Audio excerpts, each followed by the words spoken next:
We're back. New season, new preview show, new players. Steve Seddon. So Steve, the new season is just around the corner. How are you feeling? Yeah, good. Obviously excited to get back playing in, league games and things like that, and obviously with the fans back as well. Pre-season this year it's another one we've had to adapt to. How have you found those preparations for yourself? Yeah, I think it's been the best that it could have been. Obviously it was very disruptive, but obviously when we come back, we've played quite a few games. You know what I mean? And now we face Cambridge on Saturday. What are you expecting from them as a team? Yeah, obviously I think it's a difficult one because you haven't really got anything to look at it because first game of the season. But you always expect a team on the first day of the season to be very fit, very ready and give it their all. There's often a lot of eagerness on the opening day. How do you kind of manage that yourself and keep yourself focused and keep that game plan and not let the occasion get to you? Yeah, I think it's just what it is. You got to go out there and perform. But obviously, it's been a while. I think last league game was early May, so it's been it's been long enough, and excited to get back at it. And in front of a packed away end as well, your first taste of the Travelling Yellow Army as well. How exciting is that for you? Yeah, definitely exciting. Obviously, I don't really know what to expect from the Oxford fans and things like that, but I've heard good things. And then it'll be great to have them there on Saturday. It's been far too long without the fans.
It struck me there'll be people who haven't seen the preview show before. It's been a staple of iFollow for 10 seasons. What we're going to do is expand it this season. We'd like to show it in the boxes on a match day. To do that, we're going to put it on iFollow first Thursday, so you'll still be able to watch it Thursday tea time, and then the rest of the world will be able to see it on our YouTube channel Friday tea time, or maybe Friday lunchtime, yet to decide that. We'll try and bring you some exclusive content. Interviews galore. There are people behind the scenes that you haven't met yet. We'll put them up. We filmed some games which will be coming. This one is a longer, super extended director's cut of the preview show. It won't always be this long, and I won't talk quite as much. However, we do want to bring you news and views from all around the club. So we want to feature the women's team. They have a friendly against Arsenal under-21s on Sunday. We'll bring you a full preview as their season kicks off next week. The under-18s have had a fantastic pre-season, they're unbeaten. So we're going to let you know a little bit more about those players. Here's Adam Smith. Yeah, I'm Adam Smith and I play striker. Adam, pre-season, how's it gone for the youth team and for you in particular? Yeah, no, I think it's been going well for the youth team. But when we first came in, obviously we had 2 hard weeks of running. Yeah, majority of it was running in the fields, up hills, and just general running at the training ground. But recently we've had a flow of games which we haven't lost yet. So for the boys and myself, I think that's good confidence going into the season. For some footballers, running distances is natural. For most strikers, it's not. What's the situation for you? I think still as a striker, I still got to do my part. So doing the running won't hurt. You also, are you fully fit? You had a little spell last season when you weren't fully fit. So are you all right? Yeah, no, I'm all good. I had an injury coming towards the end of the season, but I've fully recovered now. So. Does anything change? You're back as a second year. Does anything change from that first year? I feel like, personally, maybe I feel like I need to impress maybe just a bit more now, because I've got 1 year left, so obviously I'm trying to be here next year as well, so I feel like maybe I need to try and get the eye on the gaffer a bit more. So yeah. How are you going to do that?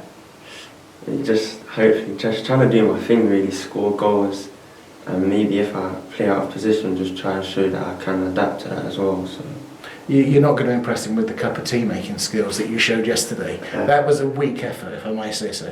Yeah, no, it's just I've never made a coffee. That was very obvious to me. Yeah, I've made a tea, but not coffees. Very obvious to me. Your future does not lie in tea making. You better score some goals. Yeah. I think. For the people at home, how did you get your chance at Oxford? So about 4 years ago now, I moved to Oxfordshire. So I played for like a local team. So you're allowed to say it. It's not advertising Tame Boys. It's not advertising. I played for a local team called Tame. So after that season, I think he referred me here. So then I came on like a trial, because I enjoyed it and that. So I was happy that I got offered a year contract. And then after that year, had a little good spell at under 16s where I luckily got my scholar. So. I remember the first time I saw you. You came on in the FA Youth Cup game, and yeah. Was it your first touch? Yeah, something like that. Yeah. Not so bad. I'll say for the people at home, everybody from Tame is very intelligent. Both sides of the camera, very intelligent people from Tame and Tiddington. Yeah. You had options, didn't you? You didn't have to be a footballer. You got good exam results. You could have been anything. Yeah, I guess so. But football, I've been playing it since I was young, so it's what I've always wanted to do. It. So. Because you're quick, is there pressure on you to be a striker, or do managers say no, you'll have to play on the wing?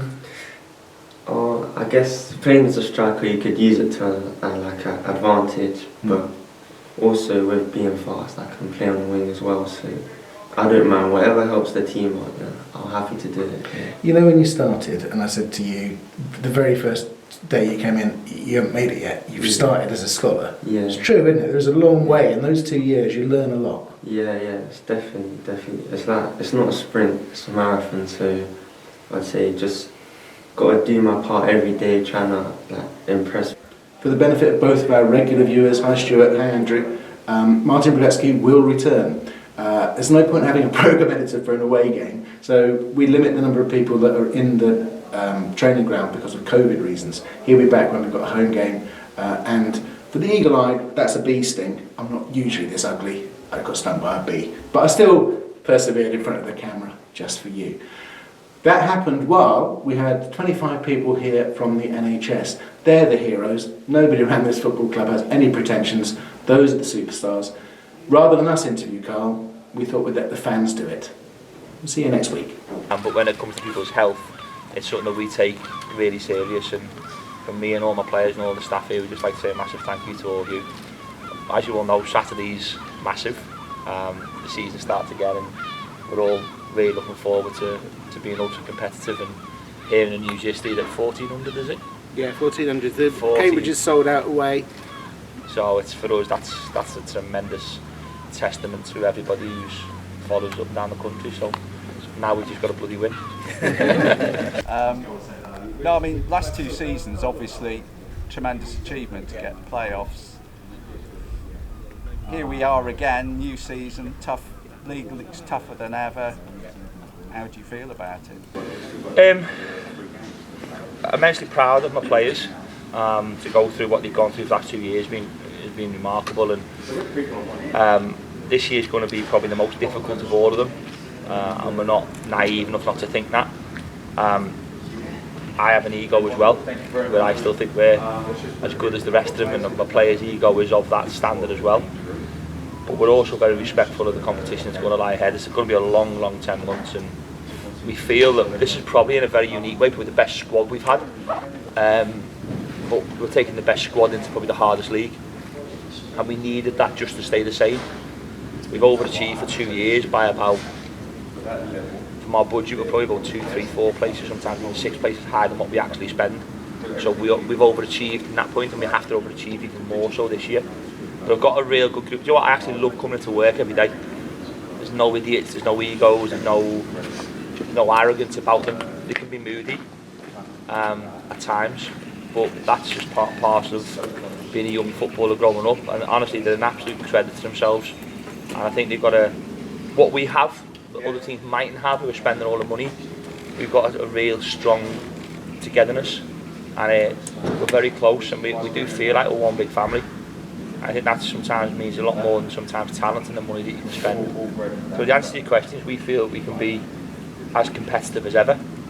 The news that we got yesterday with the COVID situation, it's just another part of the story in our journey that has knocked us a little bit, but it will cope with the demands of that. If Nathan doesn't play, we've just got Gavin White now. So if Nathan Holland's out, you've got Gavin White to come in, and that's the beauty about the recruitment that we've done in the summer. So yeah, we're looking forward to it. I generally, most pre-season as a manager, Harry will tell you that it's like you love pre-season and you're nervous that the season started. This one of the first years I've been bored of pre-season, and I'm excited about the season starting, and I just can't wait to get going on Saturday. I'm still suspended as well.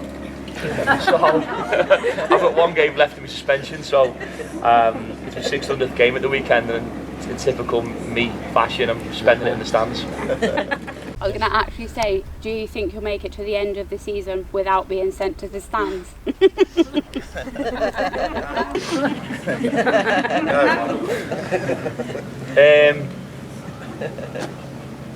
Probably not. But like, I'm actually not a bad person, and every year I sort of try and reduce the amount of fines that I get.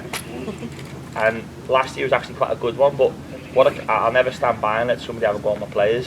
So what happened at Sunderland, if it happens again next season, I'll be the first one to stand up in front of people and sort it out. And my players mean the world to me. If somebody's going to headbutt one of my players, I'm not going to stand there and let it happen. But it didn't go down well at all when I got the fine. I was just wondering about, from a COVID perspective, when that first kicked off, obviously it affected us working in the NHS hugely, and everything changed overnight. But for you and the players, how did you sort of keep training going and keep them fit and stuff, and keep them motivated? It was really hard. It was. I remember we played Shrewsbury away. I think we were playing MK. Yeah, I meant to play MK on the Saturday. And I remember all the work that we did, and I remember on Thursday, there was a phone call saying, James Henry was talking about this for about 2-3 weeks before, saying this is going to happen. I remember going, JMO, shut up. JMO's like one of them people who knows everything about everything, and it was like, just typical JMO, so we don't listen to him. He was actually telling the lads to buy shares in Dettel 2 months before. That's how bad he is. And we were sort of laughing about it, because you don't ever expect, that might sound very aloof and very narrow-minded to say we were just think, oh, it'll be like a little cold, it'll be over in a few weeks' time. And when the game got cancelled, we actually said to lads, have the weekends off, see you Monday morning. And then obviously it then started to spiral completely and utterly out of control, and you then started to feel an element of guilt that you were going to start playing football when all you guys were just working around the clock and putting your lives at risk for us, and it almost become a little bit more difficult to cope with our season starting again because of what was going on within the NHS and within the hospitals, and the hospitalisation was going through the roof, and you're thinking, how can we go back to playing football? But then I was on a panel that was asking, do you want to play again? And obviously everyone knows I'm quite heavily into sort of the mental health side of people, and one thing that sport does do, whether people like it or don't like it, it brings happiness at some stages in people's lives. And for as much as what things can go in and around the world that can be completely negative and things not going right, you can also put a smile on people's faces at that particular time as well. I was speaking to so many people who were spiraling out of control with their own mental health that at some stage something had to give them back something that was relatively positive, because when you're on our phones, how many have got COVID, how many are passing, how many are doing this, how many are doing that, and the constant negativity that was coming through the eyes of the media. I think the media got a massive responsibility to play in the welfare of people over this period. And we were on a panel to try to get the season started again, and what we did, we spoke to the local council and everybody around Oxford were absolutely outstanding in the support. We asked the question, could we, under the guidance of the government and the council and the EFL, could we come back training? So what we did was, for the first 3 weeks, players would literally turn up in their own kit. I used to sit here on my own from 8:30 in the morning till 7 o'clock at night, and they were coming in twos, one player on that pitch, one player on that pitch. I had 20 sheets of paper with the names on, with the GPS on every paper. They come, put GPS in, they went and run, put the GPS back, get in the car and go home. The session was on the paper, and then once I'd left the building, the fitness coach would come, download the data, clean everything. I'd clean all the goals after every session, and then she had 2-2-2. She had the first group was in at 8:30, the last group was in at like 6:30, 7:30. So it was, for me, it was just getting out of the house and giving me a bit of a purpose, because I struggled for a little bit as well, being the type of personality that I am. So that was the first bit, and then we were granted permission to train in groups of 5, then we were granted in groups of 10, and then we could go to contact. But we have GPS data, so we were, you had like what we call a proximity report. So the EFL guidelines under the government guidance was that no player could spend more than 15 minutes within a 2 metre radius. So we could judge how many times we did that. The only person that ever broke it, so the most you get was 11 minutes. Jamie Mackey somehow got 48 minutes within a metre of John Massinio. And it wasn't training, they were just chatting. Just talking. Like, obviously people don't know Jamie Mackey, but Jamie Mackey's the most uniquest, strangest, amazing person I've met, but he spent 48 minutes within a metre of one player in a session. So when we put the data in, it was sort of like the EFL went, we've never seen this. So we had to sort of have a go at the play. But these silly things, how we warmed up was different, everything was different. It still is today. Players come in, they shower at different dressing rooms, they got to eat in certain pockets. And the outbreak that we had from the weekend was that we did everything right. We have 2 coaches, individual rooms, but the dressing rooms at Bristol, one player who got it knocked out 4 people, just because that you can't. What you're meant to do, you've got 20 fellas in a room doing a team talk. It's so hard to find the perfect way of doing it, but we can only control the controllables at the moment, and that's the hard thing about it. We hope everything sort of starts, if we can use the word settling down, slowing down, it will then start opening things up a little bit more. Last 2 seasons you finished really strongly, but the start's probably been a bit slower, maybe new players gelling. Yeah. So this season you brought back 2 players who've been with us before. Do you think that's going to make the difference? Yeah, I think if you look at part of our recruitment model is that we sell players every year, and that's part of what people like about why people come here in the first place. But equally as well, we've also our loans are generally 3 of our best starting 10 outfield players. So every year you sort of lose 3 loan players who start every plus selling 2 players. 50% of your outfield team's gone, and then it takes time for that to progress and get better and better and better. Part of the reason of the recruitment strategy this year was to bring in players who've been here before, who knew the football club, who knew me, knew what direction we're going in. We're still incredibly excited about what we've done this year. Obviously Nathan Holland and Gavin White, Billy Bowden, Ryan Williams, these 4 wingers that we brought in are outstanding, but you still kept Sam and Matty in the middle of the pitch, still got Cameron, still got J-Mo, still got Sykesy. So Rob Atkinson's probably the biggest loss of everything this year. It's massive, but for the money that we made off it, it was a no-brainer for the football club. So hopefully this year we'll have a better start. Fans coming back into the stadium, how big a difference does it make having fans in the stadium as opposed to empty? It really is. It'd be quite emotional on Saturday, because it's not so much fans come back to support us, it's fans feeling comfortable enough to come back to support us, and there's still people that don't feel comfortable coming in, and we have total respect for that as well. But that emotional connection that you get with people who love the club so much, we're just passing through your football club. That's all we're doing. We come through a revolving door as football people, where we come in, we try and affect it, and we leave. And that's just, you're the ones that are the ones that are here forever, and your families and people before you, and to see them having something back on their weekends will be amazing for us. They give you a certain extra percentage. I'm sure if we were going to Cambridge with no fans, it'd be a much harder challenge than going there with having probably the biggest amount of people singing for one team. So it'll almost be like a home game on Saturday, and that will certainly help us. It's just what you can give back to people, like I said to you before, about people being happy. There's nothing better than winning a game of football and seeing happy faces. Like, I've been a fan as well. I remember if Liverpool lost the game, my whole weekend was ruined. Probably his fault for not playing well, Harry, but it was one of them ones where I know I'm a fan as well of football, so I know how important it is to people.